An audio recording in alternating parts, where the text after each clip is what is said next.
ಆಚಿ ಮಸಾಲ. ಎಂತ ಅಡಿಗೆಯ ರುಚಿಯಾಗೋ ರಹಸ್ಯವು 20 ರೂಪಾಯಿ. ಅವ್ರು ಮಾಡ್ತಿರೋದು ಸರ್ಕಾರಿ ಕೆಲಸ, ಆದ್ರೆ ಆದೇಶ ಮಾತ್ರ ಇವರಿಗೆ ಕಾಲ್ ಕಸಕ್ಕೆ ಸಮಾನ. ಸಿಎಂ ಮುಖ್ಯ ಕಾರ್ಯದರ್ಶಿ ಆದೇಶಕ್ಕೂ ಕೂಡ ಇವರು ಬೆಲೆ ಕೊಡೋದಿಲ್ಲ. ಸರ್ಕಾರಿ ಅಧಿಕಾರಿಗಳು ಆಡಿದ್ದೇ ಆಟ ಆಗ್ಬಿಟ್ಟಿದೆ, ಮಾಡಿದ್ದೇ ರೂಲ್ಸ್ ಅಂತೆ.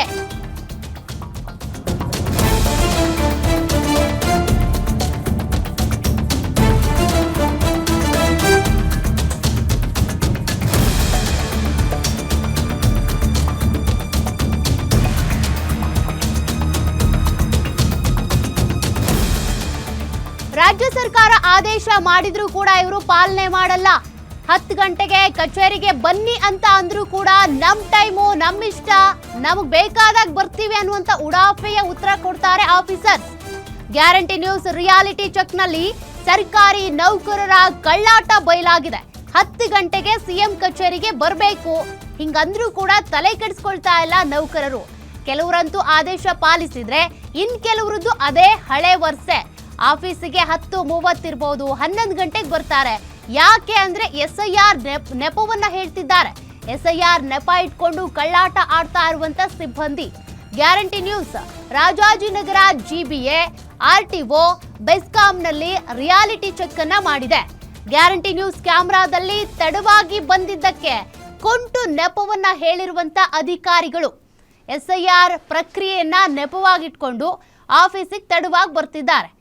ಇವರೆಲ್ಲರೂ ಕೂಡ SIR ಪ್ರಕ್ರಿಯೆಯಲ್ಲಿ ಭಾಗಿ ಆಗಿದ್ದಾರಾ ಅಂದ್ರೆ ರಿಯಾಲಿಟಿ ಚೆಕ್ ನಲ್ಲಿ ಕೆಲ ಸತ್ಯಗಳು ಬಯಲಾಗಿದೆ ನೋಡಿ. 10 ಗಂಟೆಗೆ ಆಫೀಸಿಗೆ ಬರಬೇಕು, ಎಲ್ಲವೂ ಕೂಡ ಖಾಲಿ ಚೇರ್ಗಳು, ಆಫೀಸ್ ಖಾಲಿ ಹೊಡಿತಾ ಇದೆ. ಅವ್ರು ಬಂದಿದ್ದೇ ಸಮಯ, ಅವ್ರದ್ದೇ ರೂಲ್ಸು, ಆಡಿದ್ದೇ ಆಟ ಅನ್ನುವಂತ ರೀತಿ ಆಗ್ಬಿಟ್ಟಿದೆ. ಕಾರಣ ಹೆಂಗಿದ್ರು ಕೂಡ ಸರ್ಕಾರಿ ಅಧಿಕಾರಿಗಳು ಸಂಬಳ ಬಂದೇ ಬರುತ್ತೆ ಅನ್ನುವಂತ ಉಡಾಫೆ.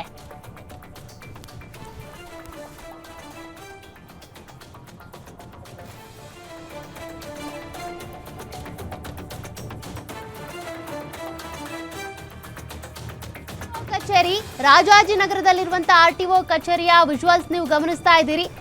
ನಮ್ಮ ಪ್ರತಿನಿಧಿ ಹೋಗಿ ಅಲ್ಲಿ ರಿಯಾಲಿಟಿ ಚೆಕ್ ಮಾಡಿದಂತ ಸಂದರ್ಭದಲ್ಲಿ ಎಲ್ಲವೂ ಖಾಲಿ ಚೇರ್ಗಳು ನೋಡಿ. ಆರೋಗ್ಯ ವೈದ್ಯಾಧಿಕಾರಿಗಳು ಇನ್ನೂ ಬಂದಿಲ್ಲ. ಅಲ್ಲಿ ಯಾವ ಆಫೀಸರ್ಸು ಕೂಡ ಆಫೀಸಿಗೆ 10 ಗಂಟೆ ಆದ್ರೂ ಬರಲ್ಲ.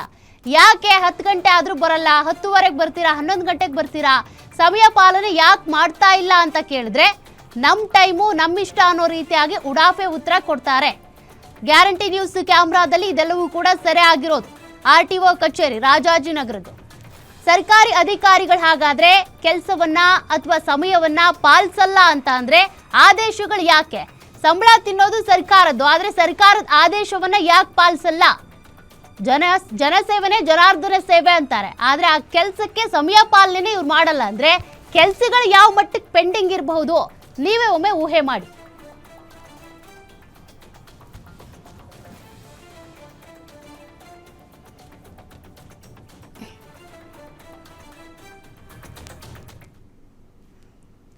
ಇದಕ್ಕೆ ಸಂಬಂಧಪಟ್ಟಂತೆ GBA ಕಚೇರಿಯಲ್ಲಿ ನಮ್ಮ ಮೆಟ್ರೋ ಬ್ಯೂರೋ ಹೆಡ್ ಆಗಿರುವಂತ ಉಲ್ಲಾಸ್ ಅಲ್ಲಿ ಹೋಗಿ ರಿಯಾಲಿಟಿ ಚೆಕ್ ಮಾಡಿದ್ದಾರೆ. ಏನ್ ಡೀಟೇಲ್ ಸಿಕ್ಕಿದೆ, ಯಾವ ರೀತಿ ಕಳ್ಳಾಟ ಆಡ್ತಿದ್ದಾರೆ ನೋಡೋಣ.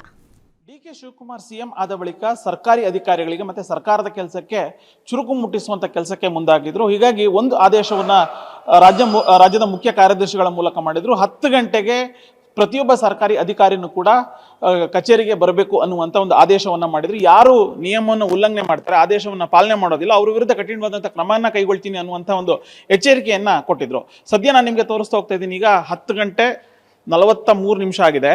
ಈಗ BBMP ಆಫೀಸಲ್ಲಿ ಒಂದಷ್ಟು ಜನ ಬಂದಿದ್ದಾರೆ ಬಿಟ್ರೆ ಇನ್ನೊಂದಷ್ಟು ಸಿಬ್ಬಂದಿ ಇದುವರೆಗೂ ಕೂಡ ಬಂದಿಲ್ಲ ಅನ್ನುವಂಥದ್ದು ಸ್ಪಷ್ಟವಾಗಿ ಗೊತ್ತಾಗ್ತಾ ಇದೆ.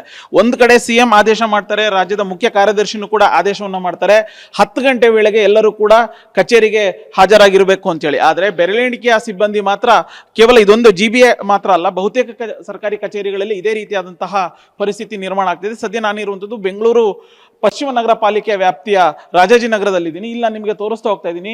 ಈಗ ಇದುವರೆಗೂ ಕೂಡ ಇಲ್ಲಿ ಯಾವುದೇ ಒಬ್ಬ ಸಿಬ್ಬಂದಿ ಬಂದಿಲ್ಲ. ಸಂಪೂರ್ಣವಾಗಿ ಕುರ್ಚಿಗಳು ಖಾಲಿ ಇರುವಂಥದ್ದು ನಾನು ನಿಮಗೆ ತೋರಿಸ್ತಾ ಹೋಗ್ತಾ ಇದ್ದೀನಿ. ಹಾಗೇನೆ ಇಲ್ಲಿ ರಾಜಾಜಿನಗರ ವಿಭಾಗದ ಆರೋಗ್ಯ ಅಧಿಕಾರಿ, ವೈದ್ಯಾಧಿಕಾರಿ ಅವರು ಕೂಡ ಈಗ ಈ ಒಂದು ಸಂದರ್ಭಕ್ಕೆ ಬಂದಿಲ್ಲ ಅನ್ನುವಂಥದ್ದು. ಅಂದರೆ ಸರ್ಕಾರ ಆದೇಶ ಮಾಡುತ್ತೆ, ಆದರೆ ಆ ಆದೇಶ ಕೇವಲ ಆದೇಶವಾಗಿ ಉಳಿದಿದೆಯಾ ಅನ್ನುವಂಥ ಒಂದು ಪ್ರಶ್ನೆ ಇದೀಗ ಉದ್ಭವ ಆಗ್ತಾ ಇದೆ. ಇಲ್ಲಿ ನನ್ನ ರೂಮ್ ನಂಬರ್ 8 ಜನಸೇವಕ ಅನ್ನುವಂಥ ಒಂದು ಬೋರ್ಡ್ ಹಾಕಿದ್ದಾರೆ. ಆದರೆ ಇಲ್ಲಿ 4 ಚೇರ್ಗಳಿದ್ದಾವೆ, 4 ಚೇರ್ ಇದೆ. ಇಲ್ಲೂ ಕೂಡ ಯಾವುದೇ ಒಬ್ಬ ಸಿಬ್ಬಂದಿ ಬಂದಿಲ್ಲ. ಕೇವಲ ಇದು ಮಾತ್ರ ಅಲ್ಲ, ಬಹುತೇಕ ಸರ್ಕಾರಿ ಕಚೇರಿಗಳಲ್ಲೂ ಕೂಡ ಇದೇ ಒಂದು ಪರಿಸ್ಥಿತಿ ನಿರ್ಮಾಣ ಆಗಿದೆ. ಸರ್ಕಾರ ಆದೇಶ ಯಾಕೆ ಪಾಲನೆ ಮಾಡಬೇಕು ಅನ್ನುವಂಥ ಒಂದು ಮನಸ್ಥಿತಿಗೆ ಅಧಿಕಾರಿಗಳು ಬಂದಿದ್ದಾರಾ ಅನ್ನುವಂಥ ಒಂದು ಪ್ರಶ್ನೆ ಇದೀಗ ಉದ್ಭವ ಆಗ್ತಾ ಇದೆ. ಯಾಕೆಂತಂದ್ರೆ ಸಾರ್ವಜನಿಕರು ಬರ್ತಾರೆ, ಸಾಕಷ್ಟು ಸಮಸ್ಯೆಗಳಿರುತ್ತೆ, ಆ ಒಂದು ಸಮಸ್ಯೆಗಳನ್ನ ಯಾರ ಹತ್ರ ಹೇಳ್ಕೊಳ್ಬೇಕು ಅನ್ನುವಂಥದ್ದು ಒಂದು ಪ್ರಶ್ನೆ. ಹೀಗಾಗಿನೇ ಸರ್ಕಾರ ಒಂದು ಆದೇಶವನ್ನು ಮಾಡಿತ್ತು, 10 ಗಂಟೆ ಒಳಗಡೆ ಎಲ್ಲರೂ ಕೂಡ ಕಚೇರಿಗೆ ಹಾಜರಿರಬೇಕು ಅಂತ ಹೇಳಿ. ಆದರೆ ಇದುವರೆಗೂ ಕೂಡ ಒಂದಷ್ಟು ಸಿಬ್ಬಂದಿಯನ್ನು ಹೊರತುಪಡಿಸಿದ್ರೆ ಉಳಿದಂತ ಯಾವ ಸಿಬ್ಬಂದಿನೂ ಕೂಡ ಕಚೇರಿಗೆ ಹಾಜರಿಲ್ಲ ಅನ್ನುವಂಥದ್ದು ಸ್ಪಷ್ಟವಾಗಿ ಗೊತ್ತಾಗ್ತಾ ಇದೆ. ಇದು ಕೇವಲ ಬೆಂಗಳೂರು ಪಶ್ಚಿಮ ನಗರ ಪಾಲಿಕೆ ಮಾತ್ರ ಅಲ್ಲ, ರಾಜಾಜಿನಗರ ಬಿಡಿಎ ಕಾಂಪ್ಲೆಕ್ಸ್ ಏನಿದೆ ಆ ಒಂದು ಕಾಂಪ್ಲೆಕ್ಸ್ ನಲ್ಲಿ ಇರುವಂತಹ ಬಹುತೇಕ ಸರ್ಕಾರಿ ಕಚೇರಿಗಳ ಪರಿಸ್ಥಿತಿ ಕೂಡ ಇದೇ ಒಂದಾಗಿದೆ. ಯಾಕೆಂತಂದ್ರೆ ಈಗಲಾದ್ರೂ ಸಂಬಂಧಪಟ್ಟಂತಹ ಅಧಿಕಾರಿ ಅಂದ್ರೆ GBM ಮುಖ್ಯ ಆಯುಕ್ತರು ಸರಿಯಾದ ಸಮಯಕ್ಕೆ ಬರ್ತಾರೆ, ಆದರೆ ಅವರ ಕೆಳ ಹಂತದ ಅಧಿಕಾರಿಗಳು ಯಾಕೆ ಬರೋದಿಲ್ಲ ಅನ್ನುವಂಥ ಒಂದು ಪ್ರಶ್ನೆ ಸಾರ್ವಜನಿಕರು ಮಾಡ್ತಿದ್ದಾರೆ.